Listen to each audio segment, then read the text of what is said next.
No je mi to nesmierne ľúto, najmä z toho dôvodu, že naozaj teraz to bolo evidentné, bola potretá vôľa občanov, verejný záujem občanov.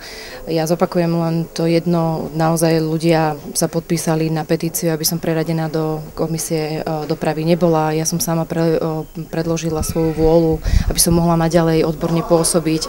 Ľudia si ma zvolili, ja som o tom presvedčená aj preto, že pôsobím odborne v sociálnej oblasti, a teda, že naozaj v tejto oblasti sociálnej viem pre mesto a pre občanov urobiť najviac. Bohužiaľ záujem občanov bol druhorady, prvorady bola politická nejaká manipulácia. Ale je pravda, že vlastne to moje uplatnenie sa, teda odborné pôsobenie, asi nebudem mať takú úroveň, ako malo v sociálnej oblasti.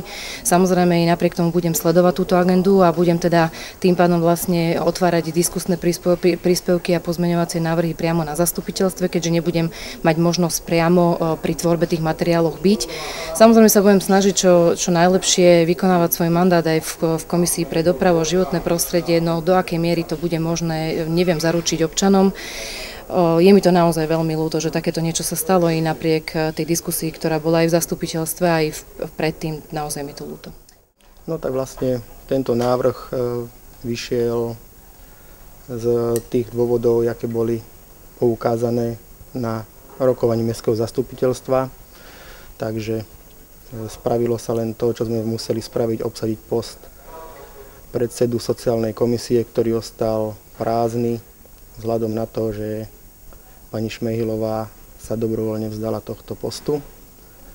A máme aj také pravidlo, že každá komisia má určitý počet osôb, takže museli sme to aj takto prerozdeliť kvôli tomu, aby nebolo v jednej komisii veľa ľudí a v druhej zas príliš málo. A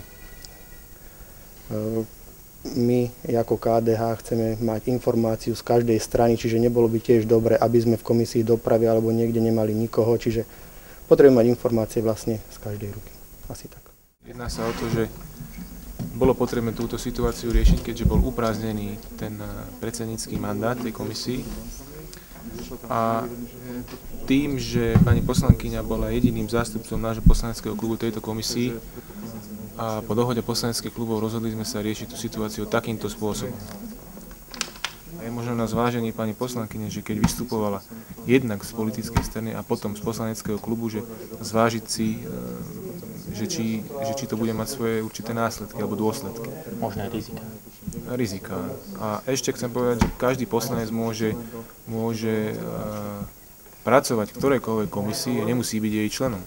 To znamená, ja keď som pôsobil svojho času vo výbore mestskej časti Klokočína, ale zaujímal som sa aj o Zobor, aj o Staré mesto, tak som pravidelne navštevoval tieto výbory a pracoval som v nich aktívne. Nikto nemôže poslancovi zabrániť. A ďalšia vec je, že poslanec môže byť aj nezaradený, ak nesúhlasí.